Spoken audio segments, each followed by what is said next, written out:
Yeah. Yeah. One thing I noticed is that it doesn't really count down anymore. It just says live. It just goes. It just goes when it used to do a countdown. Used to go 3. Yeah, it would do a countdown and we would kind of count along with it. And now it's, and welcome to the Barrel Buddies. I'm James. And I'm BJ. It's the night before Halloween. It's mischief night. I thought you were going to say Christmas. It's the night before Christmas, so I'm all dressed up. My like brain subconsciously was going to reply with "'Tis the season." Oh, wow, we just skipped everything. We skipped through everything. No, it's wow. mischief night. It's the night Halloween before All Hallows Weens. Yes, Does that make it All Hallows Eve? Or is it Halloween Eve? All Hallows Eve. It's All a Hallows great Eve. night to drink, and Eve. we have got some all good things to teach you tonight. What a good thing. It's fall time. I feel like it's officially fall time. So All Hallows Eve is the holiday. Is the holiday. Which means that All Hallows is October 31st is the evening before All Saints Day.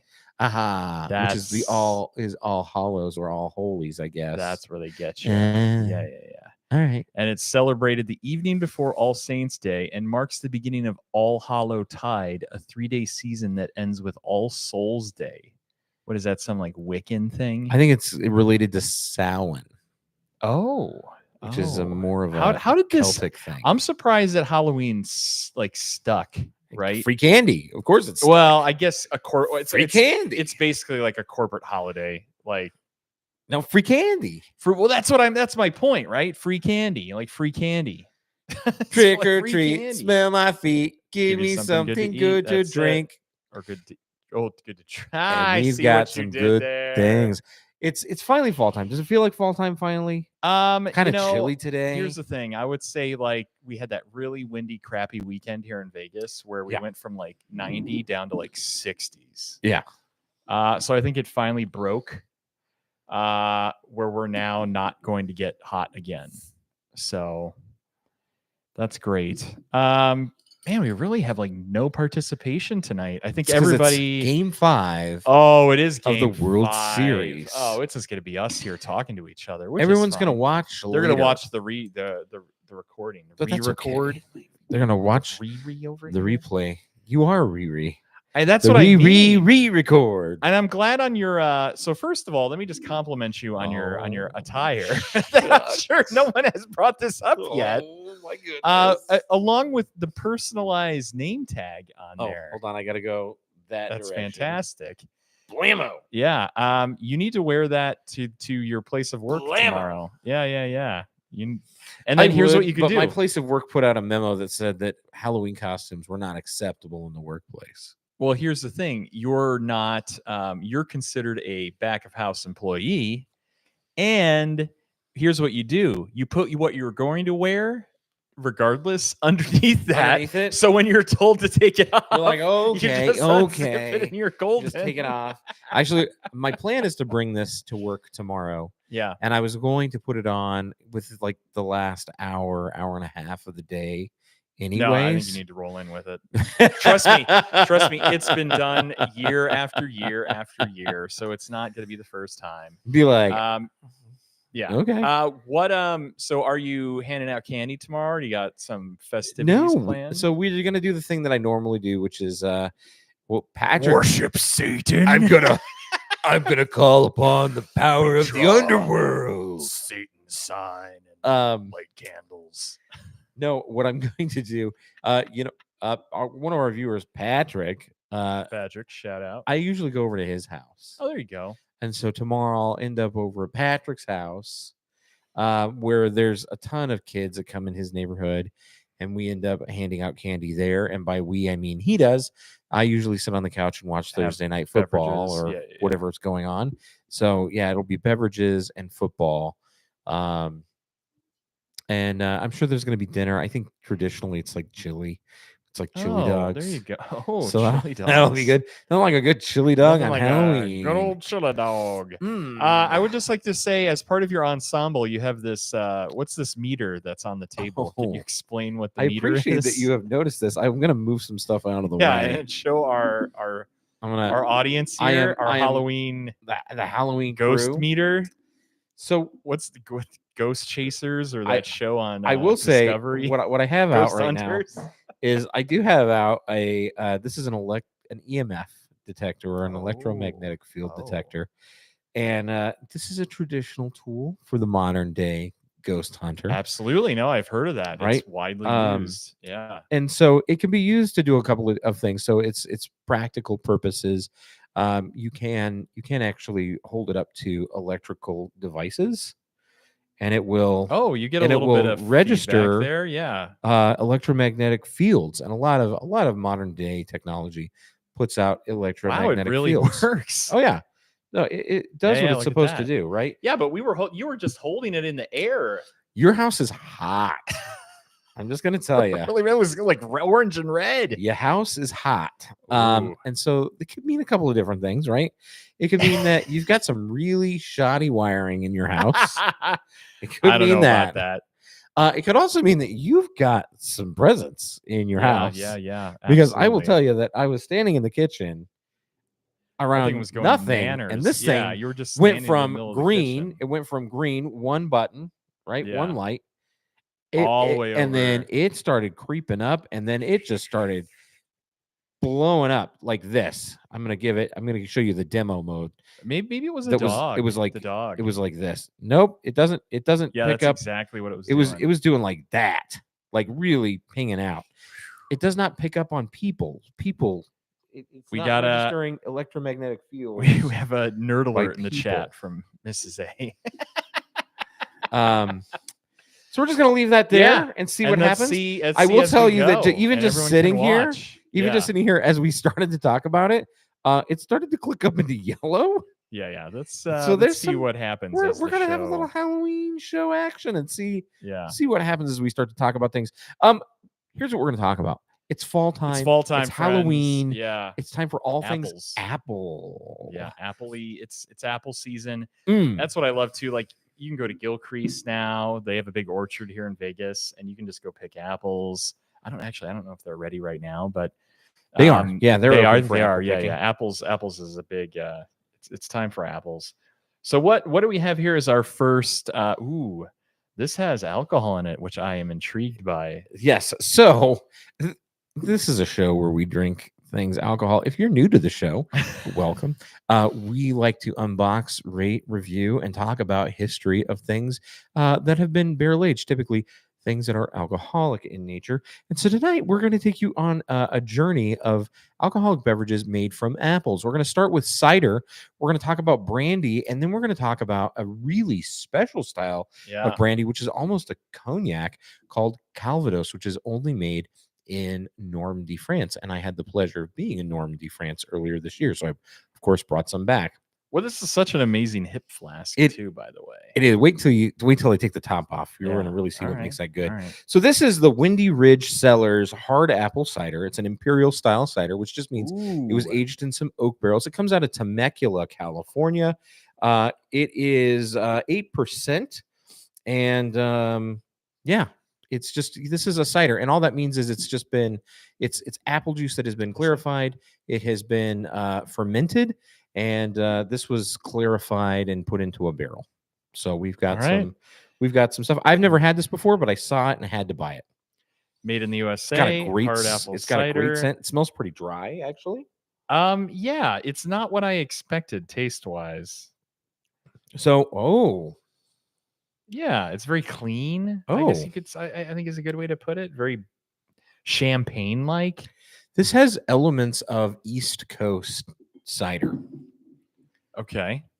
So for those of you that think apple cider and immediately go to Angry Orchard, that's kind of what I figured. I was like, ooh, I wanted to talk about this for a minute. Orchard show tonight. I'm not going to bash on Angry Orchard. I think Angry Orchard is very good for what it is. I had my run when it first came out. And then what you do is you get your Angry Orchard, You take one big sip out of it, then you put a shot of Fireball in it. 100%. Oh boy, 100%. that man.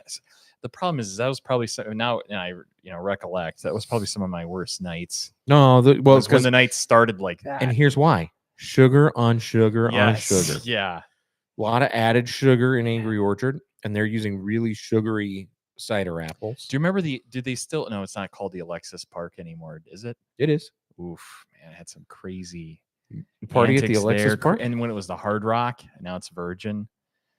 Man, yeah, that was just going to. Was it Body English? I think was the name of the club that used to be there. You are aging yourself with Body English. I know. Whoa.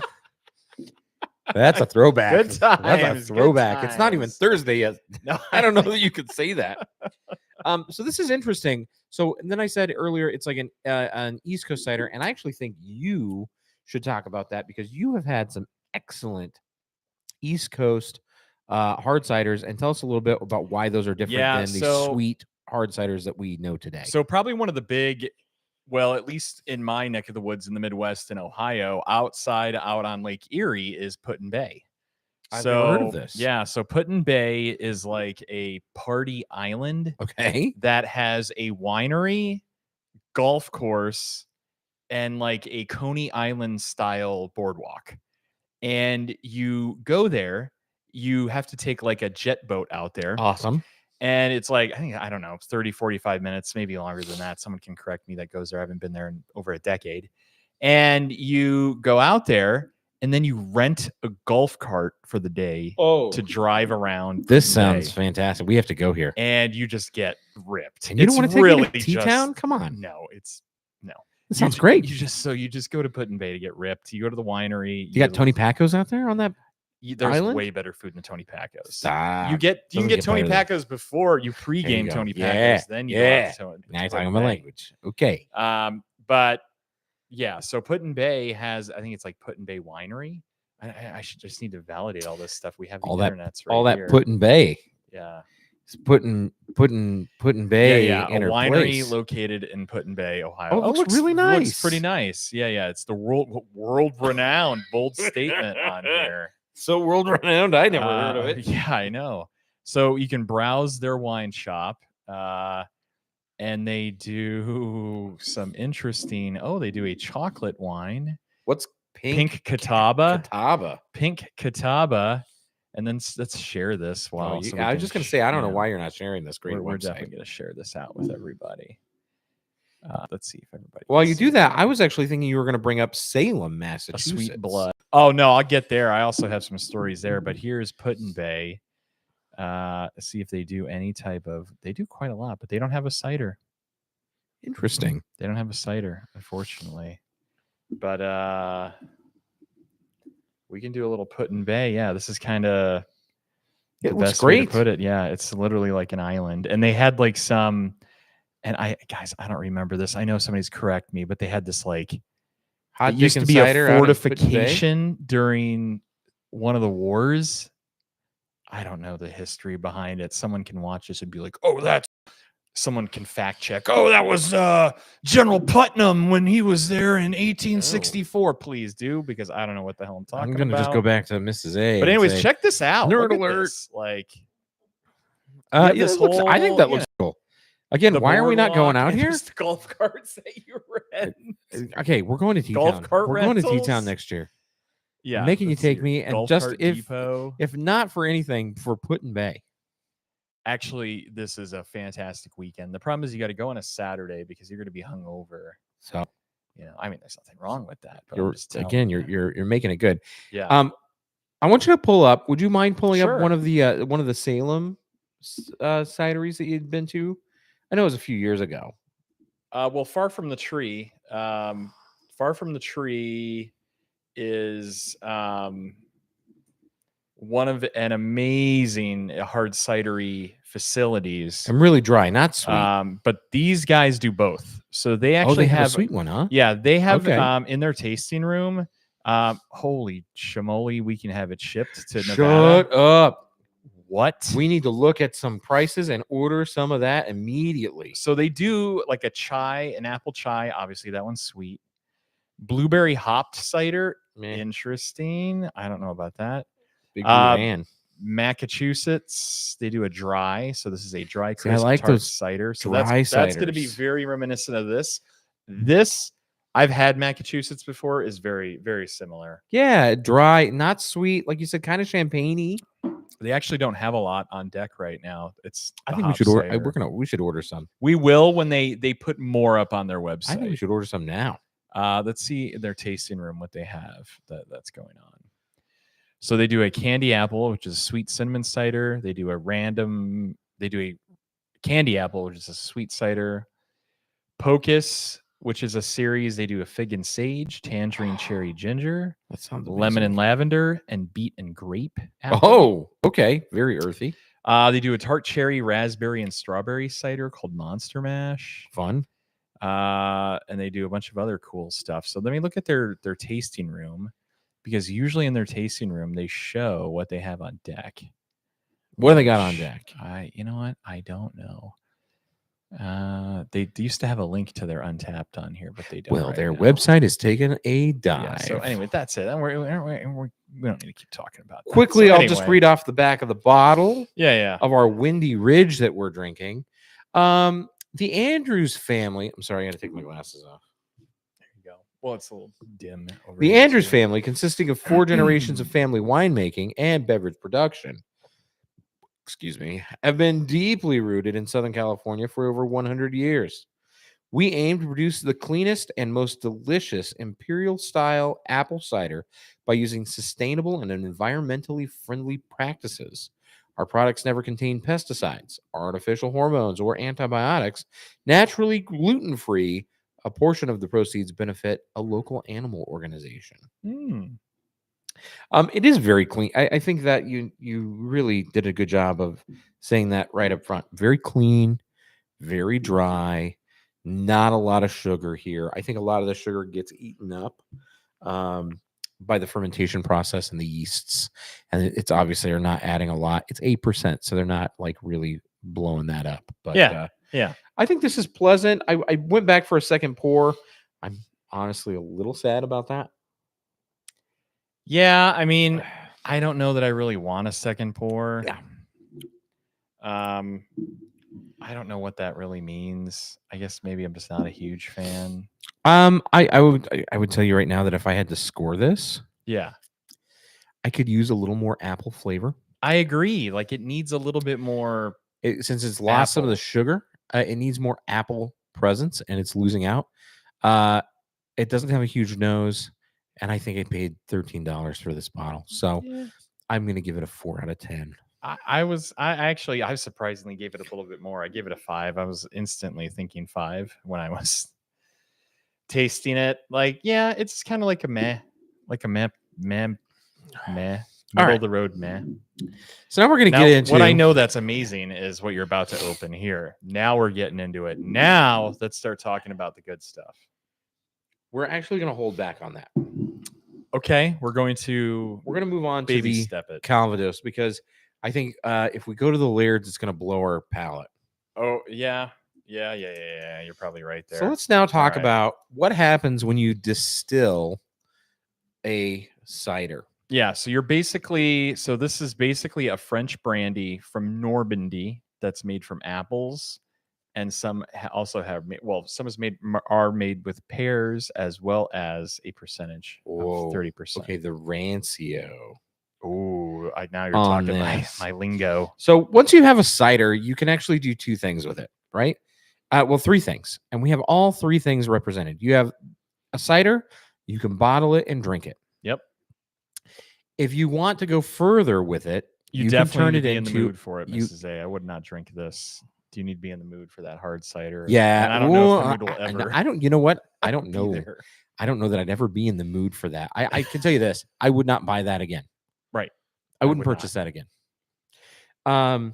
Calvados. So you get to do 2 things with cider. You can distill cider, or you can, instead of turning it into cider, you could take the apple juice and you could ferment it into wine. So rather than letting it go through a cider process, you could take it down the wine path and do the same treatment. So we have a brandy, that would be the wine process, and we have what's called Calvados from the Normandy region of France, which is a distilled cider product. First record of Normandy distillation was by Squire Giles de Gouberville. And I don't know how I'm pronouncing that, but it's Gouberville. I think it's perfect. Giles de Gouberville. Shout out to Giles in 1553. Well, hey, I mean, We're toasting you tonight, Giles. Giles and his guild of cider distillation was created apparently in 1606. And then in the 17th century, traditional cider farms expanded. I'll just say this, Giles, if you're anywhere here, you can come wave your hand over our EMF detector and let us know you're. Yeah, Giles, let's light up a light Giles. Here. And he's like, it's Giles de Gouberville. He's like, it's Giles de Gouberville. It's not Gouberville. You stupid American. I don't sound like that. I fought in your general direction. Okay. It says, during World War I, fun fact, cider brandy was requisitioned to make explosives for the armament industry due to its alcohol content. Okay. Yeah. After the war, many cider houses and distilleries were reconstructed after they were destroyed. And many of the traditional farmhouse structures were replaced by modern agricultural facilities with high output. The Calvados appellation system was revised in 1984 and 1996. Pomo got its recognition in 1991 as an appellation, which is a alcoholic drink made in northwestern France by mixing apple juice and apple brandy. Ooh, that's interesting. And then Dom Front, or Dom Front, I don't know how to pronounce that, or Orne is in northwestern France, and that's a region. And that is the region of yeah. Normandy that we actually are getting this particular from Orne. We're getting it from Orne, which is the tertiary. There's 3 regions of Normandy that you can get this from, and this is the 3rd region, the Dom Fronte. And this is just kind of like it runs along the same rules as champagne. So you can't call it champagne unless it's from that specific area in France. Same with Calvados. You can't call it that unless it's distilled in that region in Normandy, France, of Calvados. So we watched a brief video in preparation for this. Not in Calvados, and Orne and Dumfries. Orne. And the Frenchman did pronounce it as Orne, by the way. They did. And it was really interesting. The process to making this and bourbon is really similar. 42% is all this is, by the way. How old is this? Well, we know that it's no less than 2 years. Looking by the color, I would say this is 2 to 3. There's some ethanol in that, though. It's got a beautiful nose, but then this ethanol moonshine punch hits you. There's a huge moonshine punch. I get the sweet fragrant of like an apple tree blossom. I get like floral apple. Yes, it's like apple blossom. And then the punch of ethanol is large. Oh boy. It's Cheers. Like that new oak barrel funk a little bit. Yes, I agree with that. Oh, it drinks like moonshine. It does drink like moonshine. That drinks like shine. That drinks like white corn whiskey. Ooh. And what is this? Only 40%? 42. I don't know how those French drink it. Well, I don't know how. You were supposed to sip it like we're doing in a tulip glass. I think so, and it kind of like cognac comes in VS, VSOP, XO. It does. So very runs along those same lines of those age groups. This does not come in any of those previously mentioned. This is very generic. Probably. This is just look at the color. It's pretty. I'm gonna guess it's probably put it next to the Laird. Two to see it. Yeah. It's like 2 to 3. There, see, it's prime, and it's a blend. Here. This is a blend, right? So they blend all of it to get their flavors. I did not do a tasting. because where we got this, we actually got this at Mont Saint Michel Oh, in very Normandy. cool. So we're like actually in the fortification where I picked this up. Very, very cool. I like this. Uh, I like this way better than what we were just drinking. I like it way better than the apple uh, cider. I mean, so far I think we're kind of 0-2. Not to take a duty on these offerings. It's okay. No, it's okay. That's why we do this Um, show. Here's the one thing I don't like about the nose. It smells like a latex balloon. Wow. Now that you said that, it is very latexy. Now I smell it, and I know I've got latex. It's like latex gloves. on, No. I get that too, and but I can smell it in the glass. There's like the floral, Yeah. but then there is this smell of latex birthday balloon. Neighbor dog is up. Yeah. Here's the thing. It's not inviting me back, and that's such a huge percentage of my personal scoring system. Is like your mind and taste buds telling you to have another. This is kind of like off-putting in a way, where it's like, I think it's the there Like- are some floral funk notes to this too. maybe that's it. Maybe Like think about it. It tastes very springy. It's very young. I won't even be able to finish that. I know It's that's kind of wild. very to say. young. But will age? Do you think age will really help it? Like how? I do actually. I actually now want to go search for Yeah, like an some older age, Calvados. because they go up to 6 to 8 to 10 years. And there are a lot of different styles of apple. Whoa, wee Oh, wow. Cora, welcome to the party. Cora. For those that don't know, we do have a dog now. This We- is Cora. Cora, say hi to the barrel James got a buddies. dog. He's a dog dad.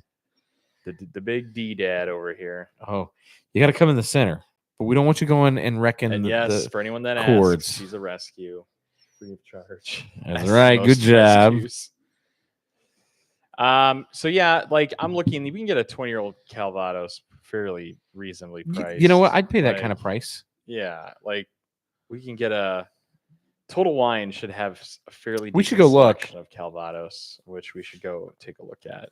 But even that, what was that one that you just had pulled up on the screen? It was That looks so light. It was from kind of a sketch shop, though. Let's see here. I was also expecting, I think, a little more apple brandy. Ooh, they do a premium selection. That's $300. $300 for a Oh well, that's the Bordelais. 46-year-old. That's amazing. That's the that's the one that you said. Is there like a 500-year-old? Yeah, That's the Bordelais. holy, and that's 46 years old. Yeah, we should look into this. I actually would be Yeah, very interested to I- try some other Calvados. Yeah, and so from there, Total Wine doesn't have too much. They goes from down there, it goes to a 7 and 8 year. So why is Calvados significant? I do, just to round this off, and then I'm gonna go rinse our glasses. Please. Why is it Yeah. significant? Because Scotch. Scotch is why Calvados is significant. It's a very cool. I thought it was a cool story, but really, we have Calvados to thank for some of the great Scotch aging. We have Scotches that sit in Calvados casks, Calvados butts, that bring out some really interesting characteristics, just like the Pedro Jimenez Yeah. casks and butts. And even those sherry casks, we have Calvados casks. And so for some of the Glenmorangies, for some of the, even some of the Glen Alakis, we have them sitting in Calvados barrels. And even some of the barrel releases, some Yeah. of those barrel blends Some of the barrel um, blends for sure. have been aged in ex-Calvados barrels and casks. And so I thought this was going to be a cool thing for us to try. I'm not sad we did it. I can't even give it a score because it's too weird and I have no point of reference. I would agree with you Thoughts? wholeheartedly. Yeah, I don't know. That's the thing. Like, I would like to try some more Calvados to really even find a baseline. I don't know where it falls. Like, I don't want to Yeah. say, oh, it's great, but I can't I because kinda I wanna have do no something frame of with this. reference. I would just say this. It's too young there's not enough depth of character. But I also think I don't know enough about Calvados. I had a pre-existing cognitive thought on what it was going to be. So I'm going to go rinse glasses, get us some fresh glasses for our last taste here. And while I do that, would you please do the call to action? Well, I will do the call to action, but I want to kind of open up immediately and start talking about what we're drinking next. Because for those that remember, oh, hello there, Cora. Say hi to the Barrel Buddies. Everybody says the Border Collie. She's half Border Collie, half Husky, and you can't really see too much of her there, but she's hanging out right here. Come here. Come here. She's here. She's here. Cora. And anyway, Laird's Apple Brandy. We reviewed this probably this time a year ago or maybe the year prior. But this is, I think, fantastic. For those that don't know, so Laird's Apple Brandy, they claim to be America's oldest distiller. I know a lot of places claim that. Supposedly there was in 1698, I'll just read from their website. Laird emigrated from County of Fife, Scotland to America, where he settled in Monmouth County, New Jersey. Believed to be a distiller in his homeland, William applied his skills to apples, which were most abundant natural resource in the area. This led to the production of Applejack for his own use, which is basically like apple shine. And then they were located, the family distillery was located behind the Colt's Neck Inn in 1717. And the inn served as a stopping point for stagecoaches. Oh. And then prior to 1760, George Washington, good old GW, wrote to the Laird family requesting their Applejack recipe. Entries appear in Washington's diary in the 1760s, referring to the production of cider spirits. And it says, as a Revolutionary soldier serving under George Washington, Robert Laird and his family provided the troops with Applejack. What won the American Revolution? I don't know about that, but Laird. During Prohibition, they kept the company in operation by producing other apple products such as sweet cider and applesauce. They continued to produce non-alcoholic products until 1933, when then they were granted a federal license under the Prohibition Act to produce apple brandy for medicinal purposes, and that allowed them to reopen the distillery. I guarantee you, even before 1933, 100%, they were 100% producing under the table 100% apple brandy. I guarantee it. There is no way they were making enough money to survive off of cider and applesauce. Definitely not. It's such a great excuse. I like this bottle. Did you talk about how this is an exclusively bottled? I have not. For Total Wine. Okay, there we go. That's pretty rad. This is bottle number 4 of 180. Ooh. This is 63.5% alcohol by volume. Oh boy. Ooh. It was bottled on November 15th of 2019. Wow, it actually is the oldest continuously operating distillery in America. And I like that it has a bottled in bond government sticker on it. B&B, remember, 50%, right? But this has the government bottled in bond sticker on it. Produced and bottled in accordance with U.S. government regulations. Wow. So get this. So what's funny is when you go to their website, Laird and Company, their family of products is pretty interesting. So they do a 12-year-old rare apple brandy. I've seen this at Total Wine. Which looks pretty amazing. And here, we'll share it out so everyone can take a look here. Wrong button. Oh, Cora. Oh, hey, what's up? What's up, girl? Sit. Yeah. Let's see here. So they do a couple. So here we go. They do a bottled and bond apple brandy, the single cask, the 12-year. They do something called Jersey Lightning apple brandy, which is very Popov looking. Here's what I'll say. Yes. I think if we go back to that historical receipt, from when we signed the Declaration of Independence, you know, the one, where it's like there were like 90 bottles of bourbon, 180 I bottles. Guarantee how many bottles of Laird's? Well, yeah, I'm sure Laird's was there. Because if George Washington was drinking it, I'm sure that all of his associates were drinking it just to be I hope you don't mind. Oh, you grabbed the great. I grabbed the Some- thing closest to a whisk or a brandy snifter that was in the The cabinet. wonderful glow in the dark. You died of barley You've wine. died of barley wine glasses. Well, from the Oregon Trail. Oh, so that's like apple though. Apple skin. this is like this is apple, cool apple. because this is now the other side. Rather than being distilled and gone through the copper pot distillation method, this is wine. So this goes through the winemaker's method. Oh my god! Careful there. I breathed it in. I breathed it Careful. in. Careful now. I looked at the light. I crossed the streams.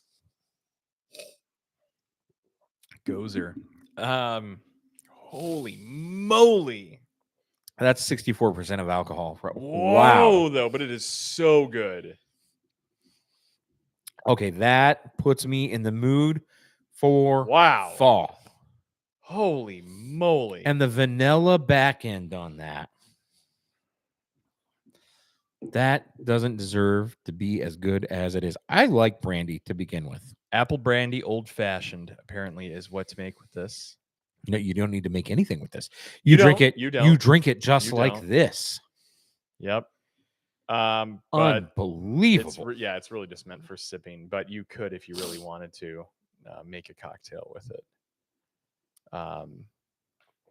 The Jack Rose, 2 ounces of apple brandy, ounce of lime, half.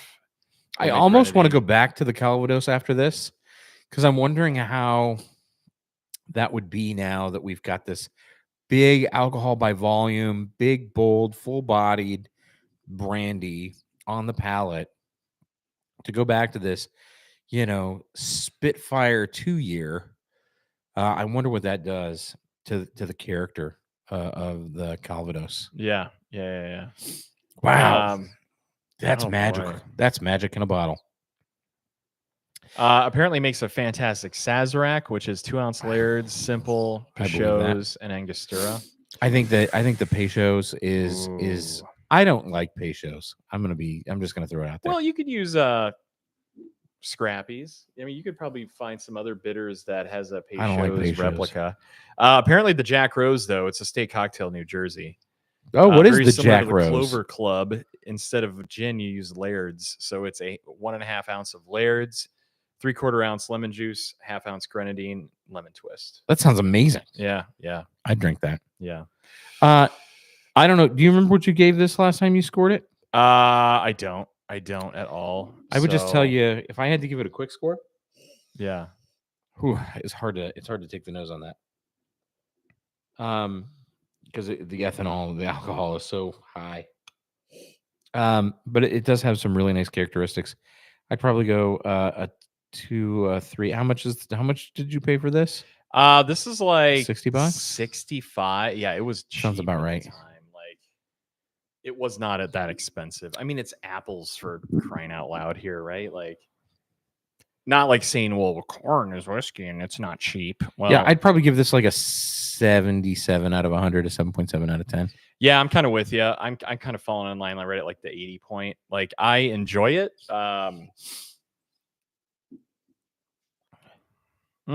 Wow.